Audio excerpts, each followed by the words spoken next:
गुरुजी। जी। मेरे को फ्यूचर से रिलेटेड पूछना था। जैसे आजकल के जो बच्चे हैं आने लग गए हैं, मैं शुरू से नहीं पूजा पाठ में थी बचपन से, पर अभी वृंदावन जब मैं पहली बार आई दादी के साथ, ये सोच के कि उन्हें अकेले नहीं जाने देना, उसके बाद मैं फिर भी ऐसी थी नहीं कि पूजा पाठ करनी है। पर जब मैं बांके बिहारी जी के पास गई, पहली बार देखा, बहुत रोने लग गई मैं, पहली बार ही देखा। उसके बाद मैं पूजा पाठ में चली गई, ठीक है। और मैं अभी 12th टाइम आ रही हूँ वृंदावन, सितंबर से अभी तक। तो एक चीज़ ये है, मेरे साथ साथ मेरे फ्रेंड्स भी इस चीज़ में आए, वो बहुत बहुत ज़्यादा फॉलो कर रहे हैं। इस चीज़ को कंटिन्यू कैसे करें? जैसे वो जो प्रेम होता है दिल में, वो 30 दिन नहीं रह पाता, जैसे पहले दिन, दूसरे दिन, तीसरे दिन रहता है, वो फिर 15-16 दिन आके ऐसा हो जाता है। कभी कभी गलत बातों को भी सुनकर ऐसा लगता है वो गलत कर रहे हैं, वो खुश हैं। हम अच्छा कर रहे हैं तो फिजिकल भी प्रॉब्लम हो रही है, और मेंटली रहता है कि भगवान बुरा भी कर रहे हैं ना तो सपोर्ट है उनका, पर फिजिकली प्रॉब्लम है, वो गलत कर रहे हैं तो खुश हैं। देखो, सुख दुख जो होता है वो पिछले जन्म से जुड़ा होता है। आज जो लोग बुरा कर रहे हैं फिर भी खुश हैं, तो समझना चाहिए कि उनके पिछले जन्म का पुण्य उनके साथ है। वो जब तक है तब तक वो ठीक हैं, वो पुण्य खत्म होने दो, फिर उनकी स्थिति देख लेना। कितनों को हमने बनते और बिगड़ते देखा। तो पुण्य, आप रावण कितना बड़ा अत्याचारी था, लेकिन उसके पुण्य पिछले जन्म के उसके साथ थे।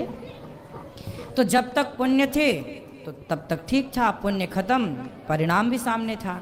दुर्योधन इतना दुष्ट था पर पुण्य उसका साथ दे रहे थे। अब पुण्य खत्म, परिणाम आना शुरू हो गया। तो आप दूसरों से अपनी तुलना मत करो।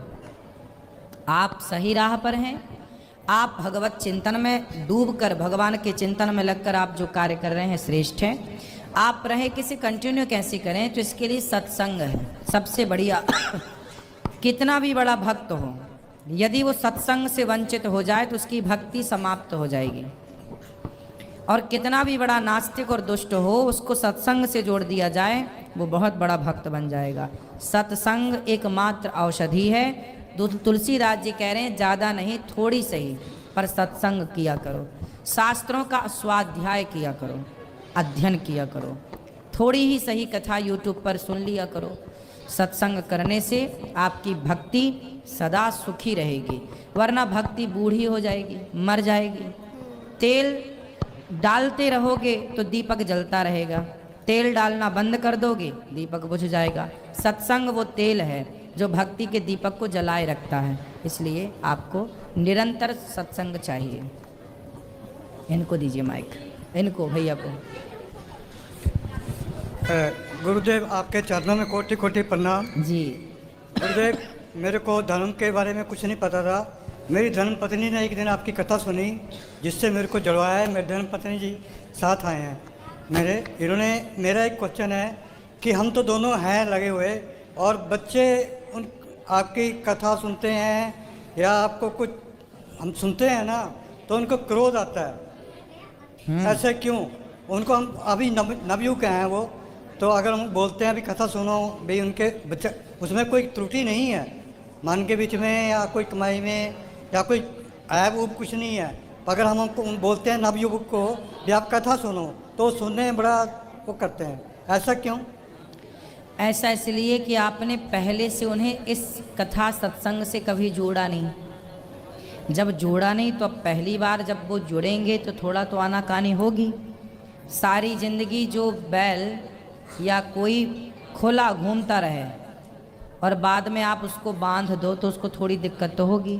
तो जब आप किसी को सत्संग से जोड़ते हैं तो उसे लगता है कि यार हम बंधन में नहीं रहना चाहते, हमारी तो खुली ज़िंदगी आज़ाद की, जो मन में आया किया। क्या सत्संग करने के बाद ना फिर व्यक्ति को ये लगने लगता है कि ये करना है और ये नहीं करना। लेकिन आप सत्संग नहीं करते तो आप सबके लिए आज़ाद, आप शराब पी रहे हैं, सिगरेट पी रहे हैं, मॉलों में जा कर के, क्लबों में जाके रात रात नाच रहे हैं,